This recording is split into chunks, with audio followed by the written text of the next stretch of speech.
later this afternoon. I got to them. Oh boy, and I can't say who they are, and I can't really say. That's fine. And I can't really say what they told me, but it's ironclad. It's 1,000% true. Okay?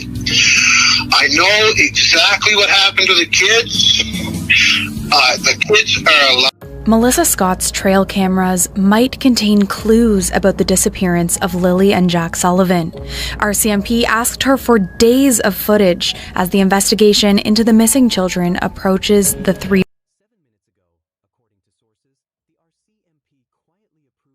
It began with a single encrypted email, anonymous, unexpected, and containing files that would jolt investigators back into high alert.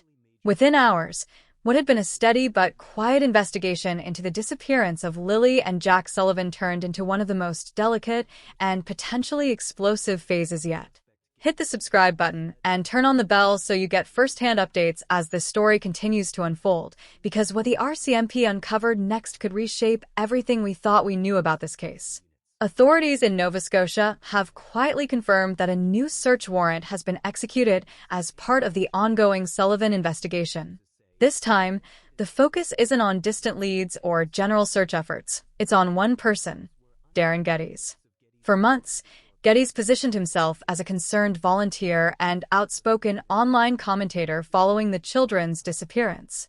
But recent findings suggest investigators now believe he may have misled them and possibly tampered with key digital information connected to the case.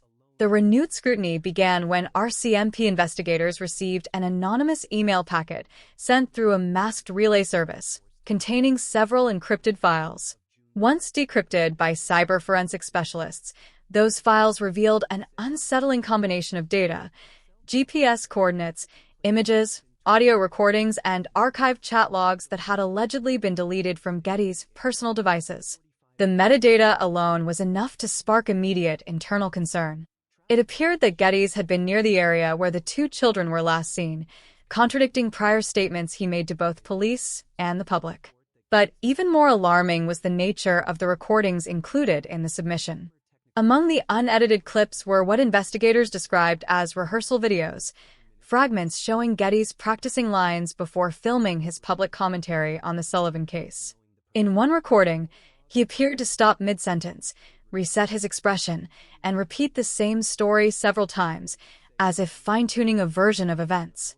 The behavior might have seemed harmless in another context, but in this investigation, where every word carries weight, it immediately drew suspicion. It raised the question of whether his public contributions were genuine appeals for justice or part of a carefully staged narrative. Forensics analysts working alongside digital crime experts began reconstructing data fragments from Gettys' cloud backups. What they found, according to sources close to the investigation, painted a picture of inconsistency. Deleted chat archives revealed conversations that didn't align with his original witness statements. GPS history logs, once presumed erased, showed device movement near the children's last confirmed sighting area late that night, well outside the timeline Gettys initially provided. The forensic timestamps placed him in proximity to the Gearlock Road region, an area that has been a repeated point of interest in the case since the earliest days of the search. One of the most incriminating details was a phone record showing a 2:11 a.m. call Gettys allegedly made to a technical consultant. The call lasted only a few minutes, but occurred just hours after the children were reported missing. Investigators are now determining whether that communication was related to data manipulation or digital cleanup. In complex digital investigations like this one, timing is everything, and this particular time gap raised serious red flags. Adding to the concern was testimony from a neighbor who reported seeing Gettys leave his property late that same night wearing muddy boots and the same dark shirt later described in a separate witness statement. The neighbor's account, combined with recovered digital data, created a consistent pattern that investigators could no longer ignore. It became clear that to move forward, they needed formal legal authority to seize and examine his devices. That step came late last week, when RCMP officers obtained a court-approved warrant tied directly to the Sullivan file. The warrant allowed digital seizure and forensic duplication of Geddes' personal and work devices, as well as access to select cloud storage accounts. Legal sources confirmed that the move was driven by probable cause supported by multiple independent data streams, including cell tower connections, IP logs, and geotagged metadata extracted from recovered media. In layman's terms, that means investigators had enough overlapping evidence from different sources to justify a deeper probe, without yet making a formal accusation. One particular audio file found during the decryption phase reportedly captured a chilling, calculated-sounding line. In it, a male voice, believed to be Gettys, can be heard muttering, "They'll never trace it back if the story stays the same." Forensic analysts are still verifying the authenticity and context of the clip, but its tone and timing have only intensified the sense of urgency surrounding this phase of the investigation. Despite growing speculation online, RCMP officials have urged the public to remain cautious. Spokesperson Cindy Bayers emphasized that the execution of a search warrant is a procedural step, not an automatic confirmation of guilt. In complex cases, evidence must pass through multiple stages of authentication, chain of custody verification, and legal review before any charges can be considered. Bayers noted that premature public conclusions could jeopardize both the integrity of the investigation and the fairness of any future proceedings. Behind the scenes, digital forensic teams are working methodically to cross-reference each recovered file against existing case data.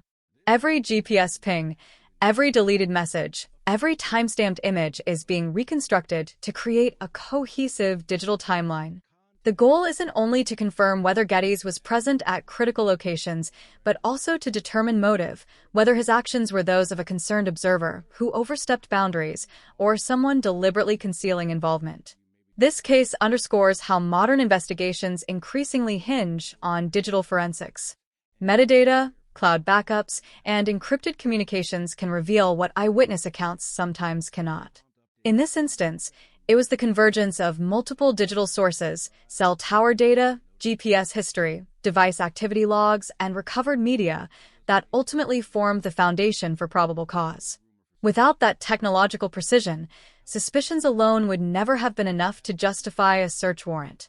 But it also highlights a larger challenge of the social media era: how public personalities can shape, distort, or even obstruct criminal investigations.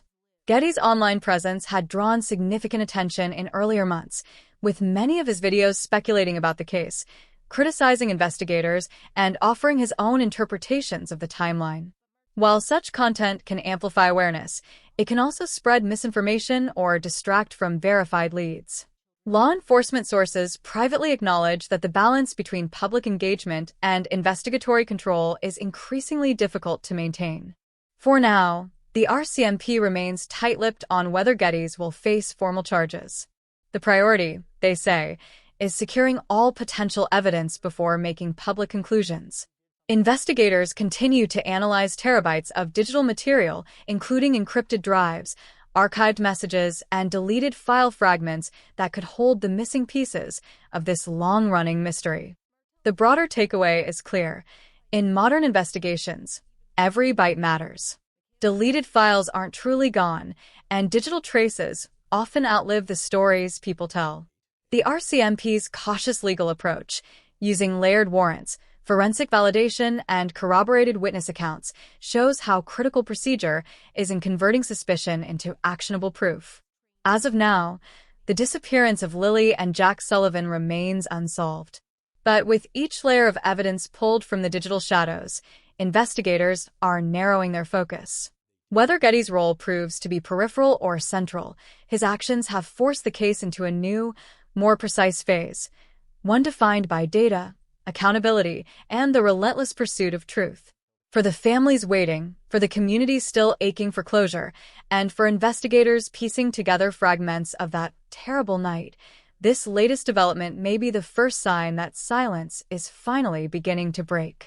Stay tuned, because what happens next could redefine not only this case, but also the way justice is pursued in a digital age.